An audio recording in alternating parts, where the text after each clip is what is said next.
किया था। कल बहुत शानदार इंटरफेथ डायलॉग्स हुए, कॉन्फ्रेंस हुई, लोगों ने बात की, यानी उलमा ने बात की, स्कॉलर्स ने बात की, और हमारे जो मसीही भाई, हमारे जो हिंदू भाई, हमारे जो सिख भाई, उन्होंने भी एक तवील गुफ्तगू की, सवाल जवाब का सेशन हुआ। फिर उलमा से सबसे ख़ास बात ये हुई कि उलमा से गुफ्तगू हुई। कोयटा के जो उलमा, वो तकरीबन तमाम उलमा शरीक हुए और बहुत शानदार गुफ्तगू हुई। आज ये हाजी कैम्प का दौरा था, और इस दौरे का मकसद ये था कि यहाँ के हालात व वाक़यात को देखा जाए। कराची का जो हाजी कैम्प था, मैं पिछले हफ्ते कराची में था और कराची से आ रहा हूँ। वहाँ भी अल्हम्दुलिल्लाह बहुत ज़रूरत थी रेनोवेशन की। मैंने पूछा डायरेक्टर साहब से हाजी कैम्प कराची के कि पिछली मरतबा यहाँ कब हुई थी, ये कलई वग़ैरह, रोगन, चूना कब हुआ था। उन्होंने कहा याद नहीं। 40-50 बरस हो गए थे और वहाँ हाजी कैम्प कराची में चूना तक नहीं हुआ था। लेकिन अल्हम्दुलिल्लाह जब इस मरतबा हमने देखा, पिछले विज़िट में हमने कुछ ऑर्डर्स किए थे, अल्लाह का शुक्र है कि उस पर अमल दरामद हो गया और कराची हाजी कैम्प की शक्ल तब्दील हो गई। यही हम चाहते थे। हमारे हुज्जाज आते हैं हाजी कैंप्स में तो उन्हें सहूलतें फराहम की जाएँ। कोयटा का हाजी कैंप निस्बतन बेहतर है, लेकिन फिर भी मेरी यहाँ पर बात हुई, यहाँ के जो हमारे डायरेक्टर साहब हैं उनसे बात हुई, स्टाफ से मुलाकात हुई, हाजी कैंप का दौरा हुआ, और जो चीज़ें सामने आईं उसमें यहाँ जो चीज़ें कम हैं या जिन चीज़ों की कमी है, इंशाअल्लाह ताला वो जल्द पूरी कर दी जाएंगी। पिछले साल कोयटा से 4000 हुज्जाज रवाना हुए थे। इस साल 2760 एप्लीकेशंस आई हैं। तादाद में कमी हुई है। हालांकि हज पैकेज आप सब जानते हैं कि 1 लाख कम हुआ है, लेकिन मालूम नहीं कि ये 4000 जो एप्लीकेशंस थी लास्ट ईयर हज 23 की, उससे ये हज 24 की एप्लीकेशंस क्यों आई हैं। बहुत सारी वजूहात मैंने मालूम की लोगों से, जो यहाँ के मकामी लोग हैं, उन्होंने कुछ वजूहात बयान की हैं। कोशिश हमारी ये है कि वो इंटरफेथ डायलॉग्स हों या हुज्जाज की सर्विस में कोई कमी बाकी ना रहे। हमारा मुल्क हसीन मुल्क है। हमारे पास दुनिया के जो बड़े मज़ाहिब हैं उनके मानने वाले भी हमारे मुल्क में क़याम करते हैं, और अल्हम्दुलिल्लाह अल्हम्दुलिल्लाह सुम्मा अल्हम्दुलिल्लाह जब हम अपने गैर मुस्लिम अफराद से बात करते हैं, कल भी बात हुई और पूरे पाकिस्तान में हम इंटरफेथ डायलॉग्स कर रहे हैं, उनका रवैया और उनका रिस्पॉन्स बड़ा इत्मीनान बख्श होता है। बस यही हमें दरकार है। हमने एक काम और ये भी शुरू किया है कि हमारी गुफ्तगू इंटरफेथ के हवाले से मुख्तलिफ़ जगहों पे होती है, लेकिन अब तालीमी इदारों में हम अपनी यूथ को ये बताएं कि इंटरफेथ डायलॉग्स क्या होते हैं। हमारा रवैया इन मुसलमान की हैसियत से, हमारा रवैया गैर मुस्लिमों के साथ क्या होना चाहिए, इस पर बड़ा काम अल्हम्दुलिल्लाह हो रहा है। कराची से हमने इसका आगाज़ किया। कराची यूनिवर्सिटी में हमने पहला प्रोग्राम किया, दूसरा प्रोग्राम हमने किया NED में। तो NED यूनिवर्सिटी पाकिस्तान की एक बड़ी यूनिवर्सिटी है।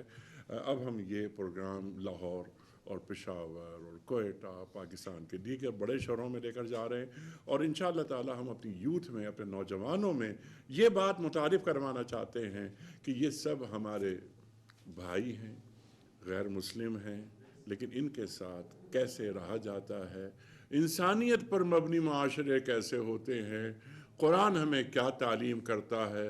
लक़द कर्रमना बनी आदम पर बड़ी गुफ्तगू हुई है। हमारा सबसे पहला रिश्ता और सबसे पहला ताल्लुक़ और सबसे पहली शनाख्त इंसान की है। मेरा ख़्याल है कि मैंने तमाम अहम बातें यहाँ बयान कर दी हैं। अब कोई सवाल आपकी जानिब से आता है तो मैं उसे वेलकम कहूँगा। जनाब वाला। जी सर, ये आपने कहा कि जो दरख्वास्तें कम आई हैं, इसकी वजूहत भी आपने कहा कि मालूम कर रहे हैं। इसकी क्या ये वजूहत नहीं कि यहाँ से जो जज करम जाते हैं तो वहाँ पर कहते हैं वो सर्विस ठीक नहीं फराहम की नहीं, गई, यहाँ पर नहीं की गई, इसकी क्या वजूहत है? نہیں ایسا تو وہ کئی سال میں جو سروس کی آپ نے بات کی کہ میں پچھلی سروسز جو ہوئیں 23 کی یا اس سے پہلے جتنے لوگ جاتے ہیں مجموعی طور پر صورتحال ایسی نہیں ہے کہ سروسز حکومت پاکستان نے اس میں کوئی کمی ہوئی ہو. پچھلے سال کا جب حج ہوا اس میں مسائل نہیں تھے. ہم نے پچھلا ریکارڈ بھی اٹھا کر دیکھا. ہم جو کام کر رہے ہیں وہ آنے والے حج کے تعلق سے کر رہے ہیں.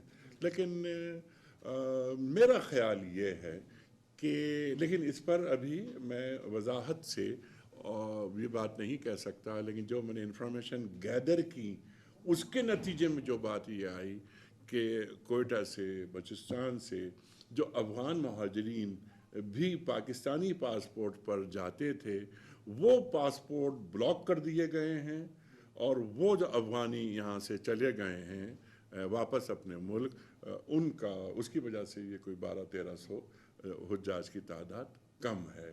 سروسز الحمدللہ ماضی میں بھی بہتر رہیں. ہم ان سروسز کو بہتر سروسز کو بہترین کرنا چاہتے ہیں. ایک بات میں یہاں پر ریپیٹ کر دیتا ہوں, کوئی ہمارا کوئی بڑا دعویٰ نہیں ہے, لیکن ہماری بس ایک نیت یہ تھی اور یہ ہے کہ حجاج کو زیادہ سے زیادہ سہولتیں فراہم کی جائیں. آپ کے علم میں ہے کہ ہم نے ایک ایپ پہلی مرتبہ ایک ایپ حجاج کو دے رہے ہیں جس میں حاجی کے نہ تو گم ہونے کا اندیشہ ہوگا, نہ اس کے پاس کسی انفارمیشن کی کمی ہوگی. وہ اس کے فلائٹ شیڈول سے لے کر اس کی ٹریننگ سے لے کر اس کی بلڈنگ سے لے کر اس کی رہائش وغیرہ, اس کے ساتھ ساتھ یہ کہ یہ میں آپ کا موبائل آپ کی اجازت سے اگر کوئی حاجی گم ہوتا ہے تو وہ صرف جس طرح لوکیشن ہم ڈھونڈتے ہیں نا, مل جاتی ہے لوکیشن ہمیں, وہ صرف جی پی ایس آپ نے وجہ فرمایا, تو وہ جیسے یہ کہے گا کہ مکتب نمبر 15, تو اب یہ جی پی ایس کام کرنا شروع کر دے گا اور مکتب نمبر 15 تک پہنچا دے گا. وزارت مذہبی امور کے ساتھ ساتھ ہمارے جو آئی ٹی منسٹر ہیں, اور آئی ٹی منسٹری ہماری اس نے بڑا کام کیا. عمر سیف صاحب نے بڑا کام کیا, بہت ڈائنامک منسٹر ہیں الحمدللہ. یہ ہم نے یہ ایپ بھی دے دی ہے. ہم ہر حاجی کی خدمت میں 30 kg کا ایک سوٹ کیس دے رہے ہیں with QR کوڈ. اب اس QR کوڈ پہ تمام انفارمیشن اس حاجی کی موجود ہے, وہ بھی دیا جا رہا ہے. ہوتا یہ ہے کہ دنیا بھر کی خواتین جو حجاج جاتی ہیں وہ ایک ڈسپلنڈ انداز میں جاتی ہیں. ہم نے اور آپ نے دیکھا جب ہم گئے عمرے پر یا حج پر, تو وہ ایک عبایا پہنتی ہیں, وہ یعنی وہ ایران کی خواتین ہوں یا ٹرکیہ کی ہوں یا سیریا کی ہوں وغیرہ وغیرہ. ہم نے اور آپ نے دیکھا ہے کہ بڑا ایک ڈسپلنڈ انداز میں وہ جاتی ہیں. سبسکرائب کریں اور بیل دبائیں تاکہ کوئی خبر رہ نہ جائے.